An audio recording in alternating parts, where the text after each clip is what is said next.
Hello student, today I am going to solve NIS 319 Business Studies question paper of November-December 2021.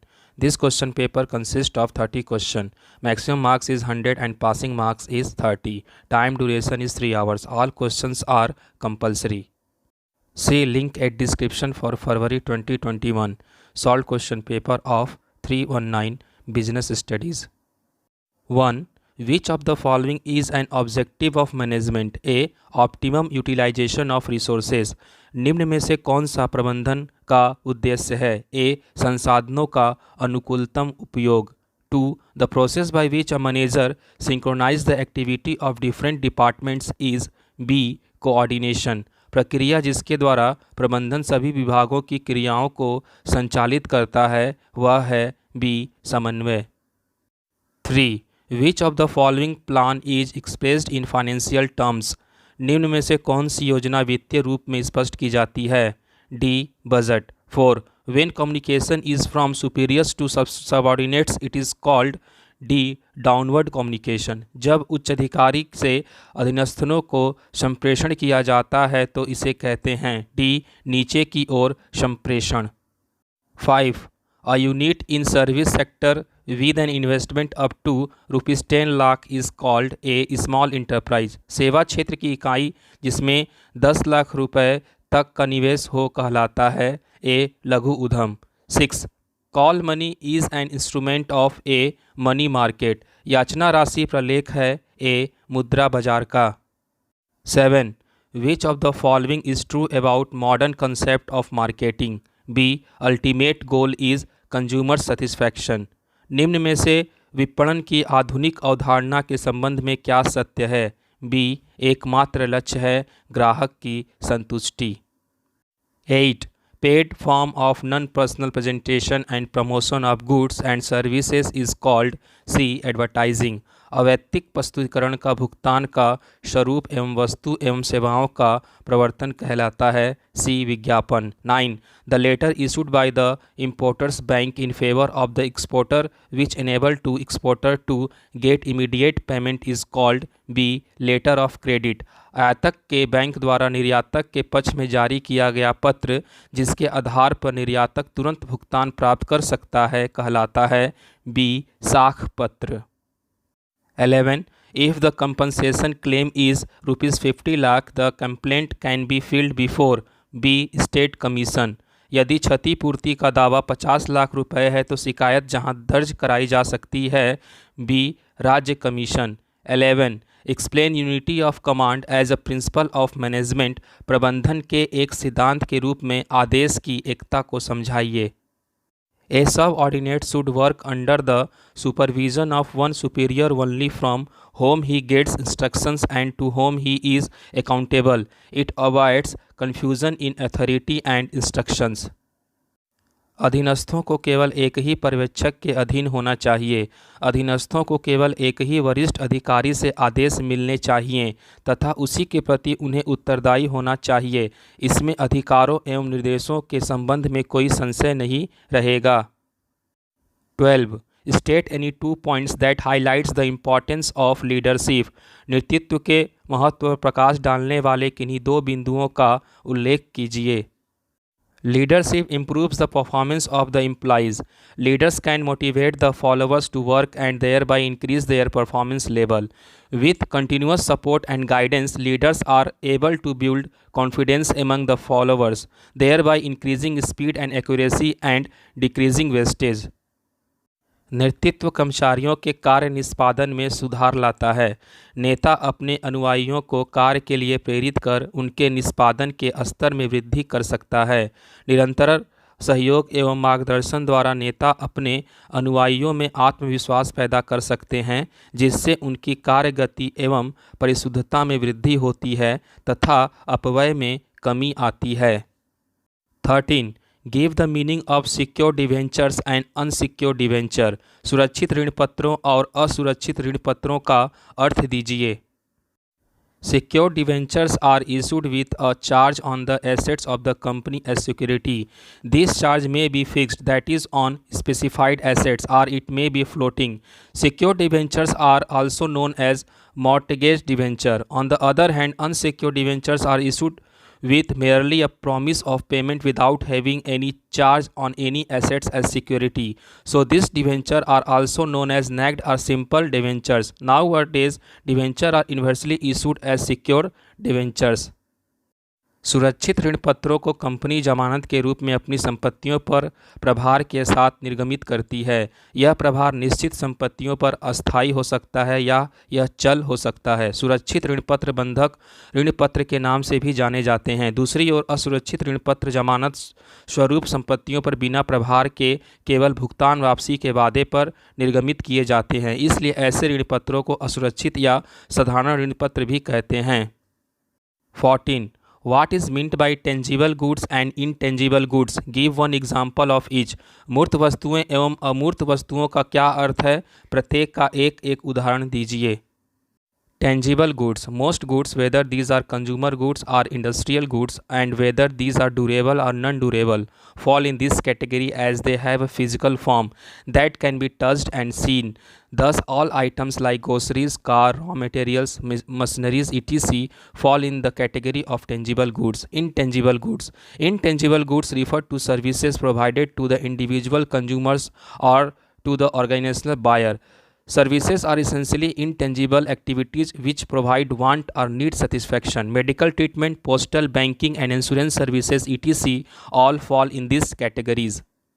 मूर्त वस्तुएं, वस्तुएं जिनका एक भौतिक स्वरूप है, जिन्हें स्पर्श किया जा सकता है और देखा जा सकता है, इसी वर्ग में आती हैं। अधिकतर वस्तुएं, चाहे वह उपभोक्ता वस्तुएं हों या औद्योगिक टिकाऊ हों अथवा गैर टिकाऊ, इसी वर्ग में सम्मिलित हैं। इसलिए किराने की वस्तुएं, कारें, कच्चा माल, मशीनरी आदि को मूर्त वस्तुओं के वर्ग में रखा जाता है। अमूर्त वस्तुएं, अमूर्त वस्तुएं उपभोक्ताओं तथा संगठनात्मक क्रेताओं को प्रदान की जाने वाली सेवाएं हैं। सेवाएं विशिष्ट रूप से वे अमूर्त क्रियाएं हैं जो आवश्यकताओं को संतुष्टि प्रदान करती हैं। स्वास्थ्य सेवाएं, डाक, बैंकिंग, बीमा सेवाएं आदि इसी वर्ग में आती हैं। 15. State any 3 services offered by retailers to wholesalers. फुटकर विक्रेताओं द्वारा थोक विक्रेताओं को प्रदान की जाने वाली किन्हीं 3 सेवाओं का उल्लेख कीजिए। Market information. Retailers supply valuable information to wholesaler about changes in taste, fashion, etc. of consumers. Help in distribution. Retailers relieve the manufacturers and wholesalers of the burden of collecting and executing a large number of small orders from various consumers. Large scale production. Retailers help manufacturers to operate at a large scale.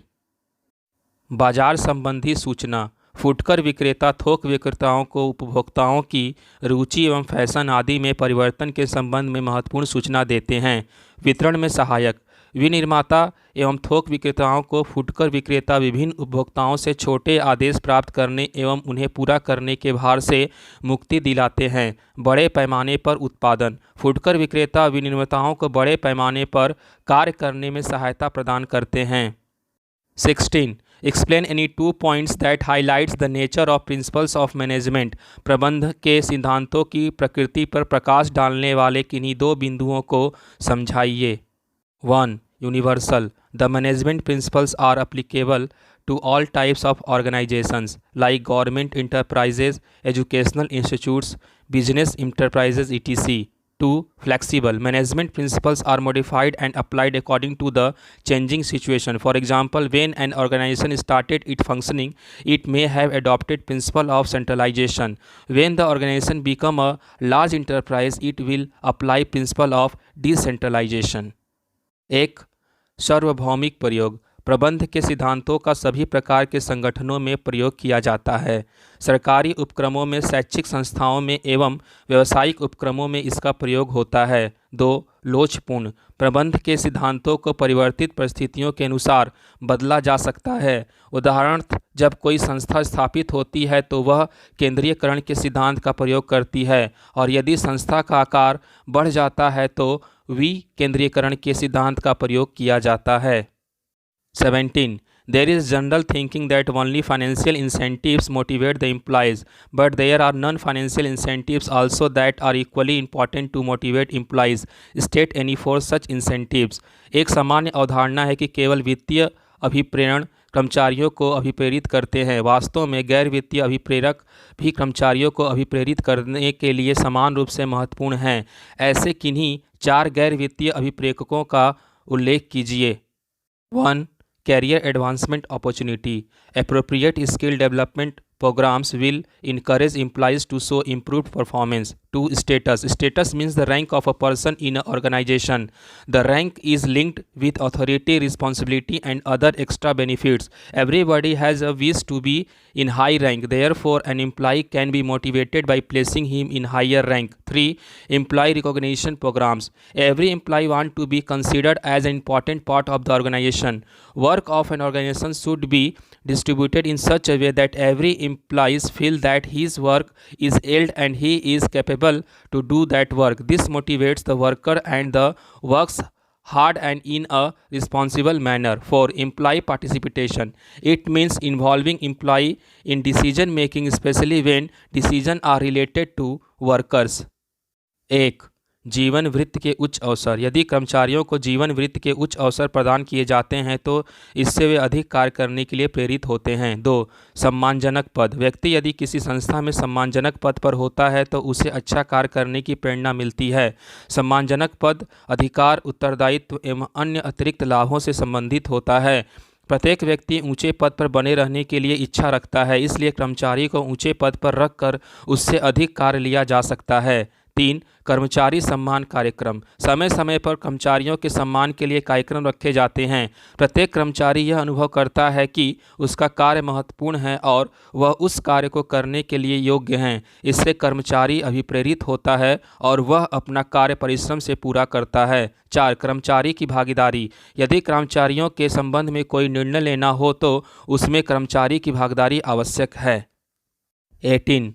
Vikram Brothers approached a commercial bank for grant of short-term loan. The bank is satisfied with their credit worthiness, but still it demands security of same assets. Describe any two such assets that bank may accept as security. Vikram brothers ने अल्प अवधि ऋण के लिए एक bank को संपर्क किया। यद्यपि बैंक उनकी व्यक्तिगत साख से संतुष्ट है, फिर भी वह जमानत के रूप में कुछ संपत्तियों की मांग करते हैं। ऐसी किन्हीं दो संपत्तियों का वर्णन कीजिए जो बैंक को जमानत के रूप में स्वीकार होगी। A. Movable goods. Stock of raw materials and finished goods are accepted by banks as security against bank credit. In case of non-payment, these goods are sold and money is recovered by banks. B. Shares. Shares that are quoted on a recognized stock exchange are accepted as security against bank credit. The borrower is required to assign his shareholding in favor of the bank. 1. गतिशील माल। कच्चे माल एवं तैयार माल के stock bank द्वारा नकद साख की जमानत के रूप में स्वीकार किए जाते हैं। ऋण का भुगतान न किए जाने की स्थिति में बैंक ऋण की वसूली माल बेचकर कर लेता है। 2. अंश। ऐसे अंश जिनका मान्यता प्राप्त स्टॉक एक्सचेंज में मूल्य प्रदर्शित होता है बैंक साख के लिए जमानत के रूप में स्वीकार होते हैं। ऋणी को अपने समस्त अंशों को बैंक को सौंप देना होता है। 19. Maya Agro Products Limited manufactures devices that help in producing manure and energy from dung of cow and buffaloes. Suggest the media of advertising suitable for selling these products. Also give reason in support of your suggestion. Maya Agro उत्पाद limited ऐसे उपकरण बनाती है जो गाय भैंस के गोबर से खाद एवं ऊर्जा के उत्पादन में सहायक है। इन उत्पादों की बिक्री के लिए उपयुक्त विज्ञापन माध्यम का सुझाव दीजिए। अपने सुझाव के समर्थन में कारण भी दीजिए। Radio is suitable media for selling these products because as product seems it's only sell in a rural area where farmer live and they keeping cow and buffaloes. Radio is the most common source of entertainment for rural masses. Advertising on radio is popular in rural area because a number of villages do not have electricity and television. Hence radio still remain a popular medium of entertainment for rural people. Radio इन उत्पादों को बेचने के लिए उपयुक्त माध्यम है क्योंकि ऐसा लगता है कि उत्पाद ग्रामीण इलाकों में ही बिकते हैं जहां किसान रहते हैं और वे गाय और भैंस रखते हैं। रेडियो ग्रामीण जनता के मनोरंजन का सबसे आम साधन है।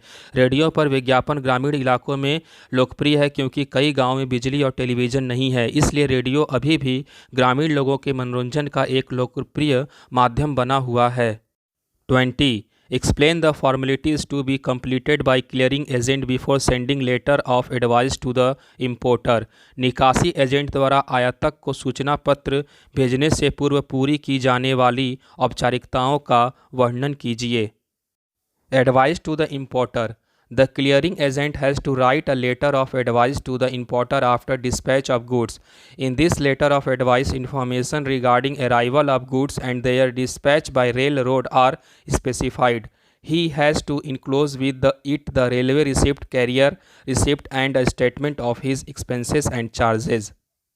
आयातक को सूचना. माल छुड़ाने के बाद निकासी एजेंट माल को रेल या सड़क परिवहन माध्यम से भेजने का प्रबंध करता है और माल भेजने के पश्चात निकासी एजेंट आयातक को सूचना पत्र भेजता है. सूचना पत्र में माल की सुपुर्दगी से लेकर रेल या ट्रक से माल भेजने का विवरण होता है. इसी के साथ रेल बिल्टी या माल रसीद तथा अपने खर्च एवं कमीशन का ब्यौरा भी संलग्न करता है. 21. State any 5 points that highlights the importance of coordination.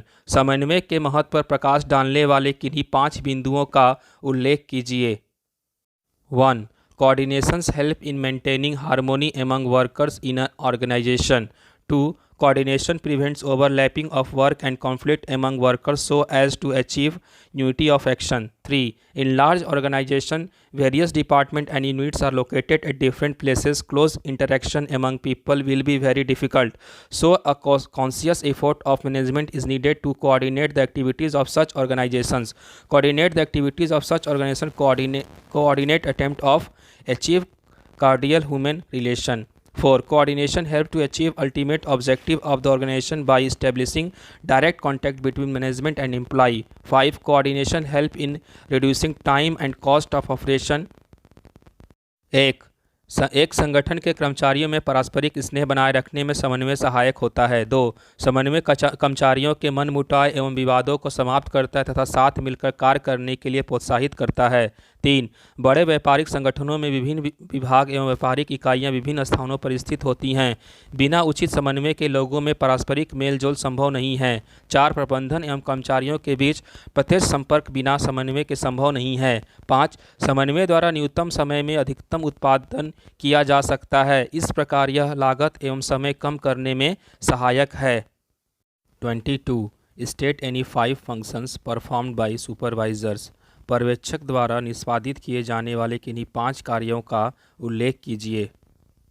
Clarifies orders and instructions issued to subordinates and ensures that they have understand and follow these fully. Ensures that subordinates have the required facilities to perform their jobs. Keeps a watch and guides the activities of subordinates in performing their jobs. Broadens the horizon of his subordinates by making them aware of the wider aspects of their day-to-day work. Coordinates the work of different subordinates under him. अधीनस्थ कर्मचारियों को जारी किए जाने वाले आदेशों को सुस्पष्ट करते हैं. यह भी सुनिश्चित करते हैं कि वे ठीक ढंग से समझ लिए गए हैं तथा उनका पूरी तरह से पालन हो रहा है. यह सुनिश्चित करना है कि अधीनस्थ कर्मचारियों के पास अपना कार्य पूरा करने के लिए आवश्यक सुविधाएं उपलब्ध हैं. अधीनस्थ कर्मचारियों पर कार्य करते समय निगरानी रखना एवं मार्गदर्शन करना. कर्मचारियों को उनके प्रतिदिन के कार्यों के बहुआयामी पहलुओं के संबंध में सचेत कर उनके अनुभव के स्तर को और व्यापक बनाना. अपने अधीनस्थों के कार्यों में समन्वय स्थापित करना. 23. Some people says that stock exchanges are harmful to the society because of its promotes speculation. On the other hand, some people explains the advantages provided by these to the society. Explain any 5 such advantages of stock exchanges to the society. कुछ लोगों का कहना है कि stock exchange समाज को हानि पहुंचाते हैं क्योंकि यह सट्टे को प्रोत्साहित करते हैं, जबकि दूसरी ओर कुछ लोग समाज को इनके द्वारा प्रदान किए गए लाभों को व्याख्या करते हैं. स्टॉक एक्सचेंज द्वारा समाज को प्रदान किए जाने वाले ऐसे किन्हीं 5 लाभों को समझाइए. 1. The availability of lucrative avenues of investment and the liquidity thereof induces people to save and invest in long-term securities. This leads to increased capital formation in the country. 2. The facility of convenient purchase and sale of securities at the stock exchange provides support to new issue market. This helps in promotion and expansion of industrial activity, which in turn contributes to increase in the rate of industrial growth. 3. The stock exchanges facilitate realization of financial resources to more profitable and growing industrial units where investors can easily increase their investment substantially. 4. The volume of activity at the stock exchanges and the movement of share prices reflect the changing economic health. 5. Since government securities are also traded at the stock exchanges, the government borrowing is highly facilitated. The bonds issued by government, electricity board, municipal corporations and public sector undertaking are found to be on offer quite frequently and are generally successful. 1. निवेश के लाभप्रद अवसर जनता को बचत करने और दीर्घकालीन प्रतिभूतियों में निवेश करने हेतु प्रोत्साहित करते हैं। यह प्रक्रिया देश में पूंजी निर्माण में सहायक होती हैं। 2. शेयर बाजार में प्रतिभूतियों के क्रय विक्रय की उपयुक्त सुविधा नवीन निर्गमन बाजार को सहायता प्रदान करती हैं। यह औद्योगिक क्रियाओं के परिवर्तन और विस्तार में सहायता करती है, जिसके फलस्वरूप देश के औद्योगिक विकास में वृद्धि होती है। 3. शेयर बाजार वित्तीय संसाधनों को अधिक लाभदायक एवं विकासशील औद्योगिक इकाइयों में लगाने में सहायता करता है।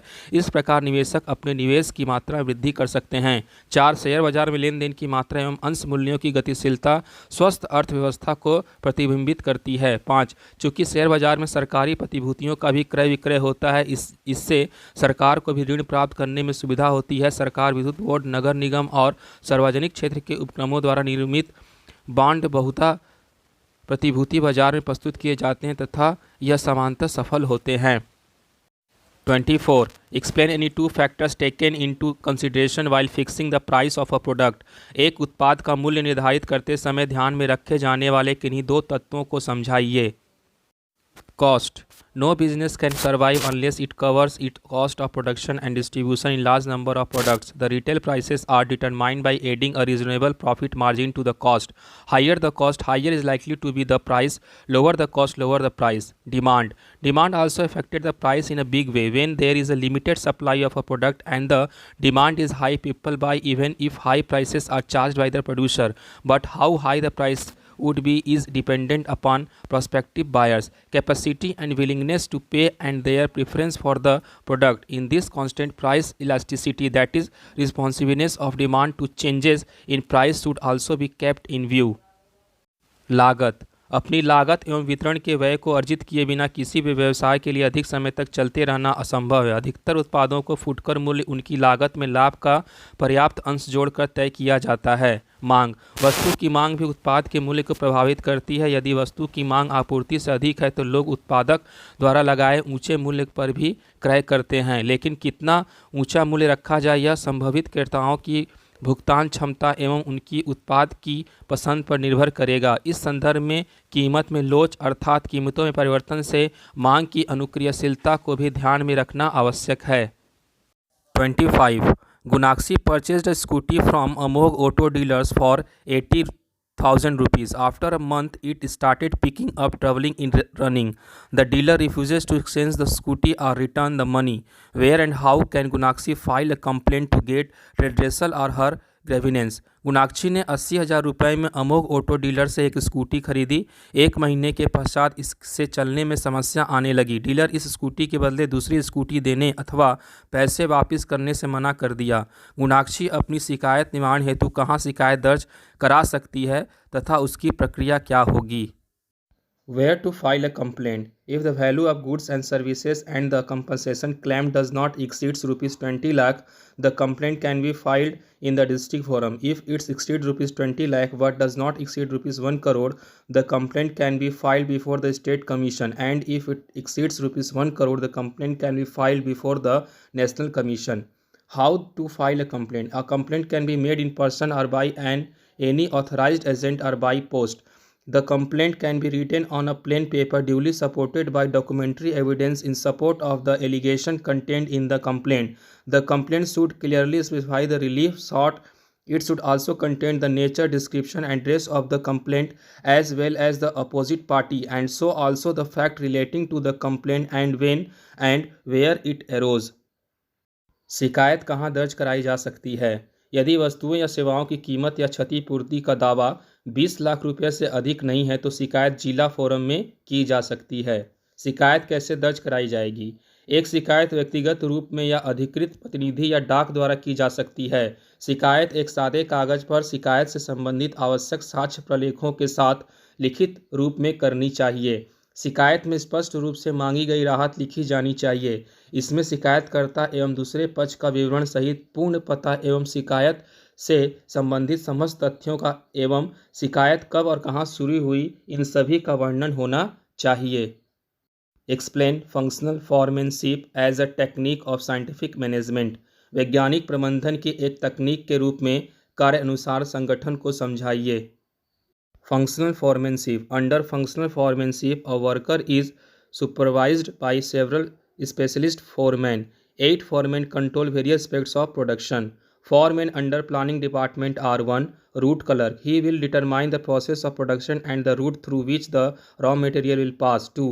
Instruction card clerk. He lay down the instruction for worker who have to follow them to perform their job. 3. Time and cost clerk. He set the timetable for doing various jobs and specify the labor cost and material cost for each operation.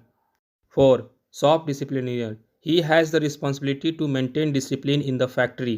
Foreman under production department are 1. Gang boss. He arranges workers, machine, tools and material etc. for the jobs. 2. Speed boss. He has the responsibility of maintaining the planned speed of production. In case of delay, he investigates the causes and tries to remove them. 3. Repair boss. He has the responsibility of maintaining the machine, tools and equipments. 4. Inspector. He has to ensure that output agrees to the standards of quality set by the planning department. कार्य अनुसार संगठन। Taylor के अनुसार नियोजन, उत्पादन आदि सभी क्रियाओं को 8 फोरमैनों के हाथों में सौंपा जाना चाहिए।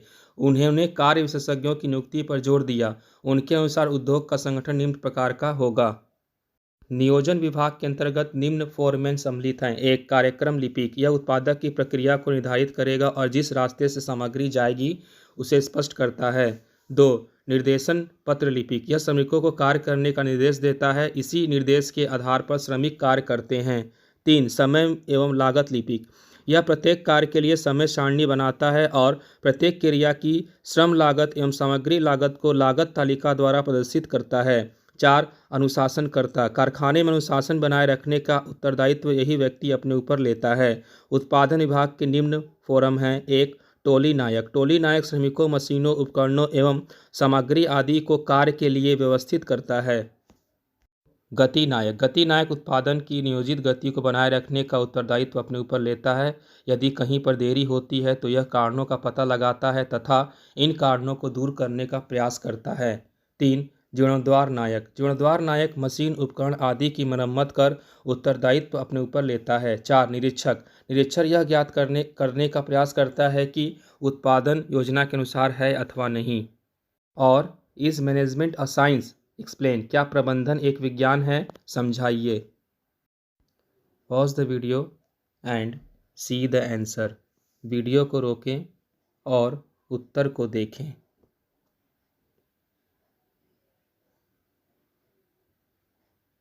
बिजनेस स्टडीज़ के फरवरी 2021 के सॉल्व क्वेश्चन पेपर के लिए डिस्क्रिप्शन में लिंक दिया हुआ है। 27. What is meant by delegation? State any 4 points of distinction between delegation and decentralization. अंतरण का क्या अर्थ है? अंतरण एवं विकेंद्रीकरण के बीच अंतर के किन्हीं 4 बिंदुओं का उल्लेख कीजिए। Delegation is the process of entrustment of part of work or responsibility and requisite authority to another person and creating accountability for performance. Distinction between delegation and decentralization. While delegation is the process of assigning responsibility and authority and thereby creating accountability, decentralization is the ultimate outcome of planned delegation. Delegation of authority takes place between the manager and his subordinates, while decentralization involves the entire organization and is between top management and division departments. Delegation is done to speed up the work and is essential in tasks, while decentralization is optional and is usually done in large scale organization. In case of delegation, the responsibility and authority delegated may be withdrawn by the delegator, which is not so easy in case of decentralization. अंतरण वह प्रक्रिया है जिसके अंतर्गत जवाबदेही सुनिश्चित करते हुए बेहतर कार्य के उद्देश्य से कार्य के निष्पादन की जिम्मेदारी दूसरे लोगों को सौंपी जाती है। अंतरण और विकेंद्रीकरण में अंतर। अंतरण के अंतर्गत जिम्मेदारियों और अधिकारियों को सौंपकर जवाबदेही सुनिश्चित करने की प्रक्रिया है। वही विकेंद्रीकरण एक योजनाबद्ध प्रतिनिधित्व का परिणाम है। अधिकार अंतरण प्रबंधों और अधीनस्थों के बीच होता है, जबकि विकेंद्रीकरण में समूचे संगठन में ऊपर से लेकर नीचे तक हर स्तर के प्रबंधों और विभाग भी सम्मिलित होते हैं। अधिकार अंतरण से काम की गति बढ़ जाती है और यह हर संगठन में आवश्यक है, जबकि विकेंद्रीकरण वैकल्पिक होता है और आमतौर पर इसका चलन बड़े स्तर के संगठनों में ही देखा जाता है। अधिकार अंतरण के मामले में अंतरणियों को जो जिम्मेदारी और अधिकार दिए जाते हैं उन्हें अधिकार प्रदान करने वाले अधिकारी वापस ले सकते हैं, जबकि विकेंद्रीकरण के मामले में ऐसा करना आसान नहीं होता।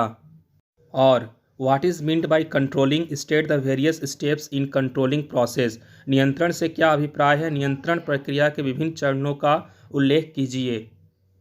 Controlling is important to make planning a success. For this purpose it is necessary to compare actual performance with the planned performance. Steps in the process of control: establishment of standards, measurement of performance, comparison of actual performance with planned performance, determination of reasons for deviation, taking corrective action.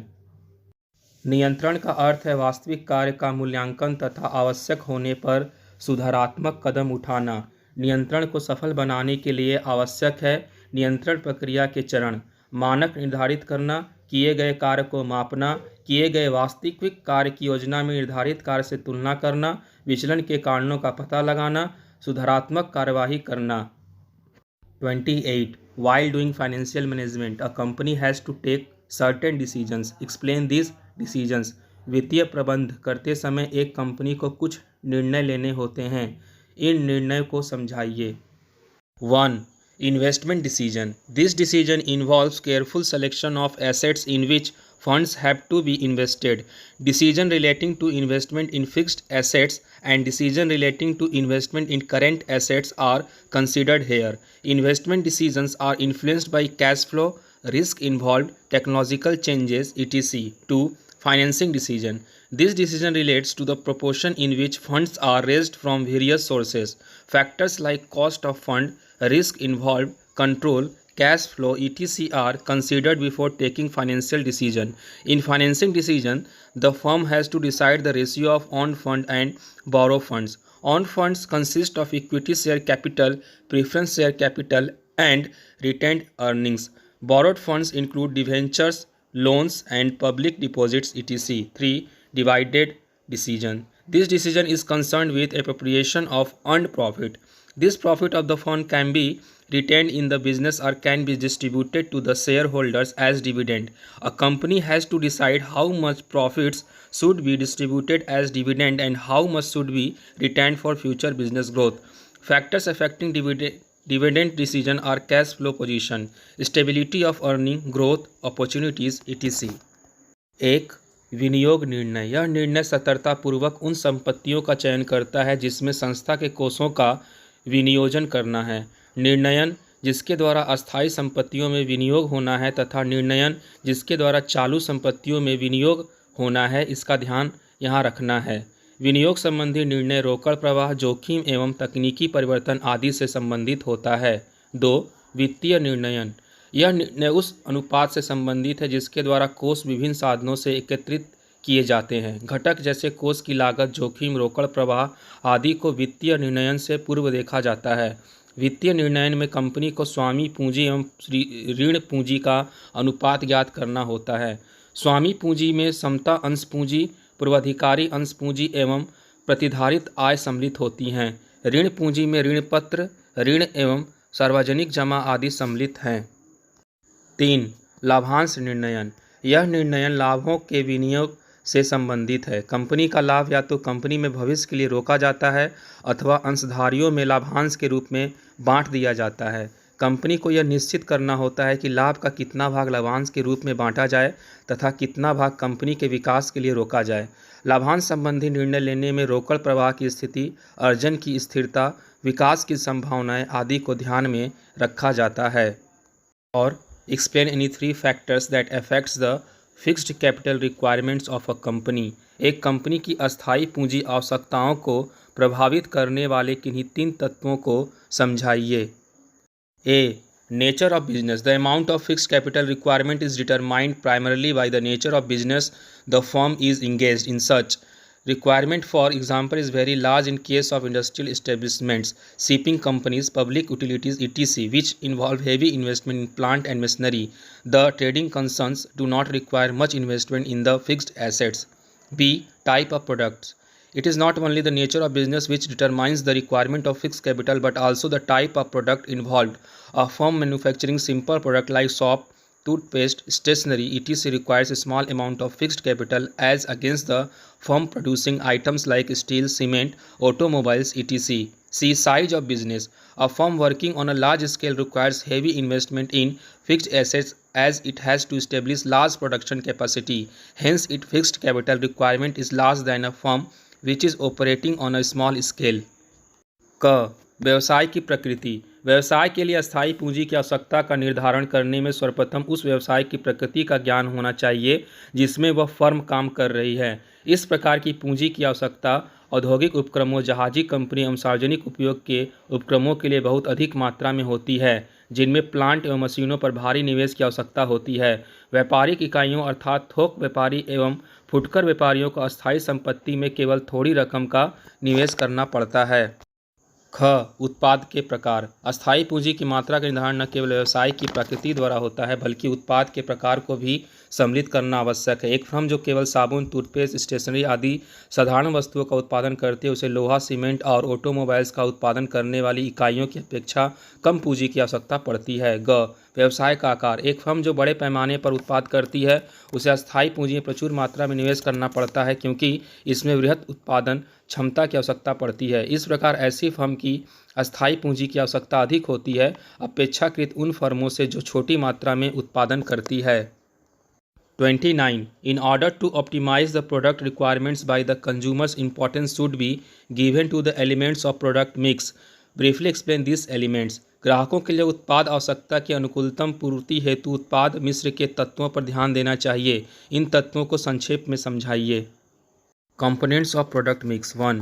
Branding. It is the process of using a name, sign, symbol, or design to a product. A brand is an identification of a product. The part of the brand which can be spoken is called the brand name. Example, Dettol, Nike, etc. The part of brand which cannot be spoken but can be recognized is the brand mark. Example, arrow sign of Nike, star of Mercedes, etc. A brand that is given legal protection against its use by other firm is called trademark. Example is the trademark of State Bank of India.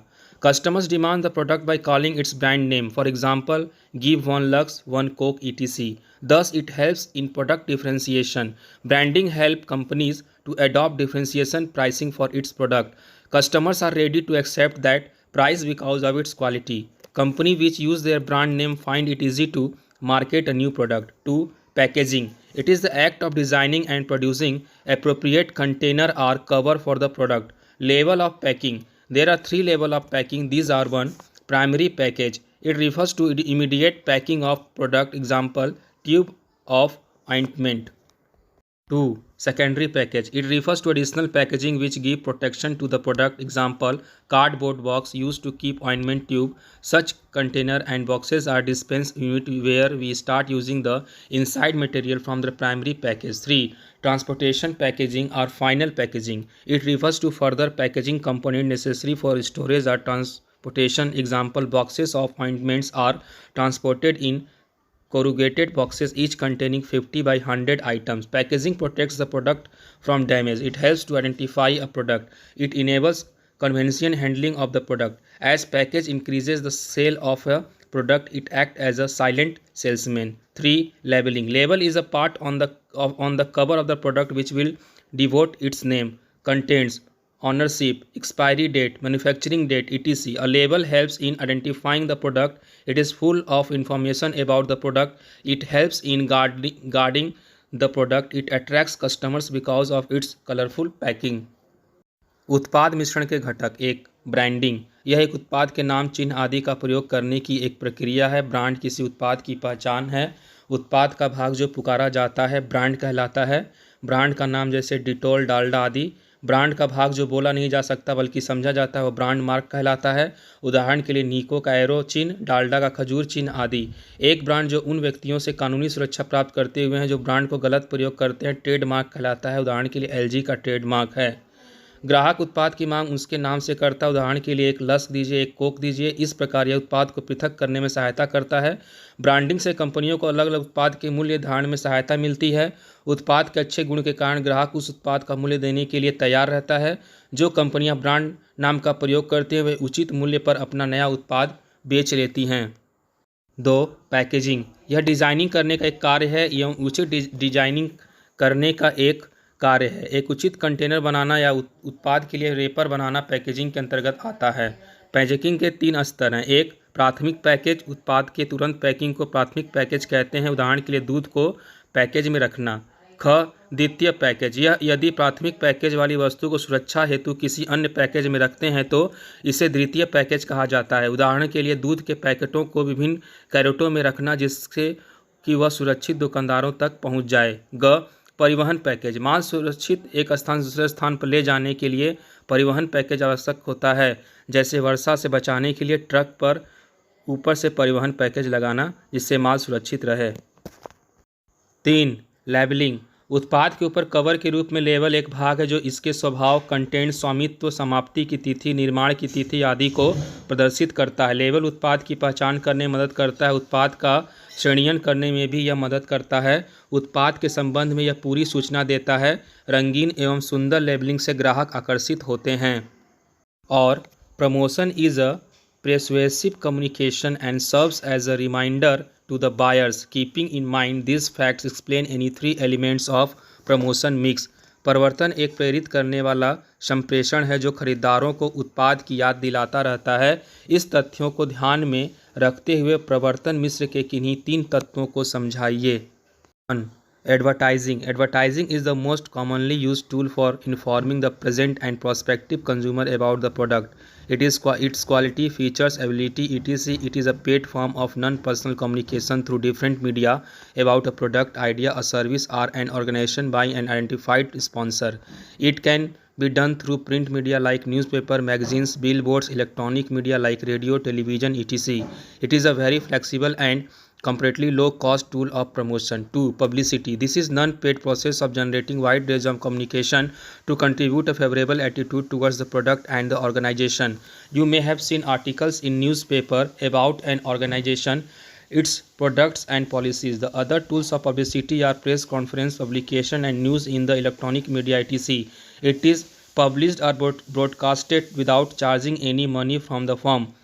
Marketers often spend a lot of time and effort in getting news items placed in the media for creation of a favorable image of the company and its product. 3. Personal selling.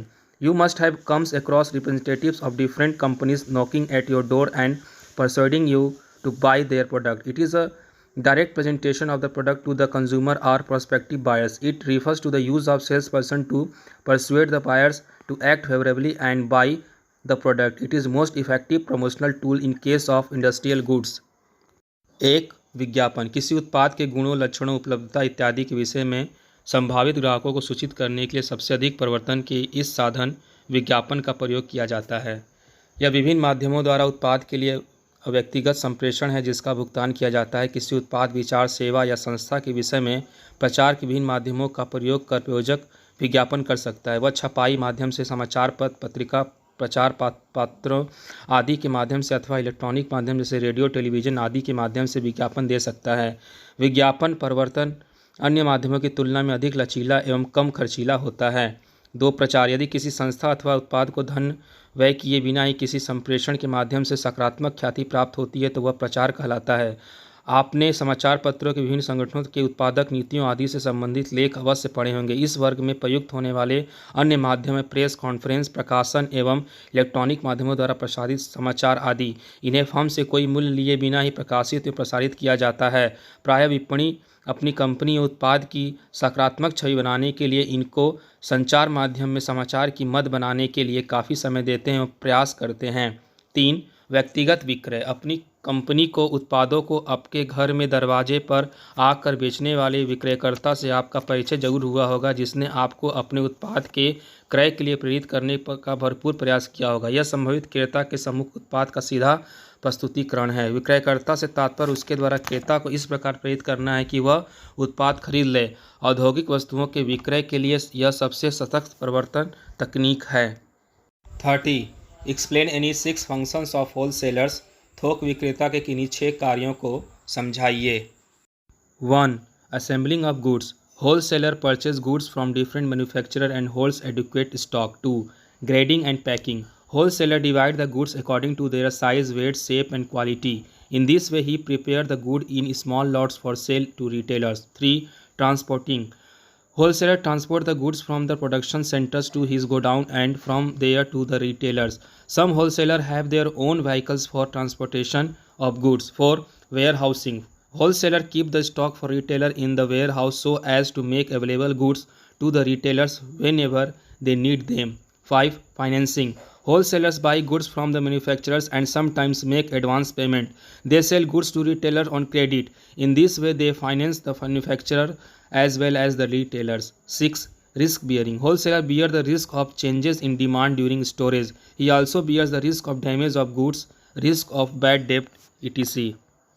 थोक विक्रेता के कार्य। 1. वस्तुओं को एकत्रित करना।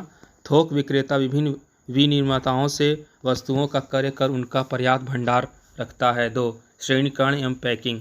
थोक विक्रेता वस्तुओं का आकार, भार, माप एवं गुणवत्ता के आधार पर विभाजन करता है। इस प्रकार से फुटकर विक्रेताओं को छोटी मात्रा में बिक्री के लिए तैयार करता है। 3. परिवहन।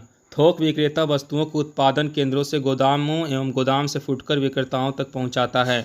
कुछ थोक विक्रेताओं के पास माल के परिवहन के लिए अपने स्वयं के वाहन होते हैं। 4. भंडारण। थोक विक्रेता स्टॉक को फुटकर विक्रेताओं के लिए भंडार गृहों में रखते हैं, जिससे कि उनको उनकी आवश्यकता के समय उपलब्ध कराया जा सके। 5. वित्तयन। थोक विक्रेता विनिर्माताओं से माल का क्रय करने पर उन्हें अग्रिम भुगतान कर देते हैं। वह फुटकर विक्रेताओं को माल का विक्रय उधार कर देते हैं। इस प्रकार से वह विनिर्माता एवं फुटकर विक्रेता दोनों को वित्त प्रदान करते हैं। 6. जोखिम उठाना। थोक विक्रेता माल के जमा रखे रहने के समय मांग में परिवर्तन की जोखिम को वहन करता है। वह माल की क्षति होने एवं डूबत ऋण की जोखिम को भी वहन करता है। और explain the various types of small scale fixed shop retailing. छोटे पैमाने के अस्थायी दुकानों के विभिन्न प्रकारों को संक्षेप में समझाइए। 1. जनरल स्टोर और variety store. These stores, as the name suggests, deal with a variety of items of general use. They sell products mostly required by people for their daily use. For example, in a variety store, you can find different items of toiletry, hosiery, biscuits and snacks item, grocery, cosmetic, gift item and stationery, etc. Normally, these retailers make direct sale by cash only. However, for their regular customer, these retailer may give discount, provide credit facility and also free home delivery of goods. 2. Single line store. This store deal with a specific line of goods. You must have seen medicine shop, book shop, toy shop, ready-made garment shop, etc. These are single line store. They sell goods of different size, brand, design, style and quality of the same product line. 3. Specialty store. This store deal with products of a specific brand or company. All varieties of any particular brand or manufacturer are made available in these stores. You must have seen stores like Woodland Shoe Shop, where products starting from shoe to apparel produced by Woodland Company are made available to the customer. 4. Second-hand goods shop. Nowadays in cities and towns we find shops selling second-hand goods or used goods. These shops generally sell goods like books, furniture, clothes and other household items. 1. साधारण store अथवा variety store. जैसा कि नाम से स्पष्ट है कि इन दुकानों पर सामान्य रूप से उपयोग में आने वाली विभिन्न प्रकार की वस्तुएं बेची जाती हैं। साधारणतः यह उन वस्तुओं की बिक्री करते हैं जिनकी लोगों को दैनिक उपयोग के लिए आवश्यकता होती है। उदाहरण के लिए एक वैरायटी स्टोर में आपको हौजरी, बिस्कुट एवं स्नैक्स, परचून, प्रसाधन, उपहार की वस्तुएं एवं स्टेशनरी आदि वस्तुएं मिलेंगी। साधारणतः यह फुटकर विक्रेता सीधे नकद बिक्री करते हैं, यद्यपि यह अपने नियमित ग्राहकों को छूट दे देते हैं, उधार की सुविधा दे देते हैं तथा वस्तुओं को मुफ्त घर पहुंचाने की सुविधा भी प्रदान करते हैं। 2. एक ही प्रकार की वस्तुओं की दुकान। इन दुकानों पर एक ही प्रकार की वस्तुओं की बिक्री की जाती है। आपने दवाइयों की दुकानें, पुस्तक भंडार, खिलौने की दुकानें, सिले सिलाए वस्त्रों की दुकानें देखी होंगी। यह सभी एक ही प्रकार की वस्तुओं की दुकानें हैं। यह किसी एक प्रकार की वस्तुओं की अलग अलग माप, ब्रांड, डिजाइन, स्टाइल एवं गुणवत्ता की वस्तुओं की बिक्री करते हैं। 3. विशिष्ट भंडार। इन दुकानों पर किसी एक विशेष ब्रांड अथवा कंपनी के उत्पादों की बिक्री की जाती है। आपने दुकानें देखी होंगी जैसे कि वुडलैंड जूतों की दुकान, जिन पर ग्राहकों के जूतों से लेकर वस्त्र तक वुडलैंड्स के सभी उत्पादों की बिक्री की जाती है। 4. पुरानी वस्तुओं की दुकानें। आजकल शहरों एवं नगरों में हम ऐसी दुकानें देख सकते हैं जो पुरानी उपयोग की जा चुकी वस्तुओं की बिक्री करती है। इन दुकानों पर साधारणतः पुस्तक, फर्नीचर, कपड़े तथा अन्य घरेलू सामान बेचा जाता है। See link at description for February 2021 solved question paper of business studies.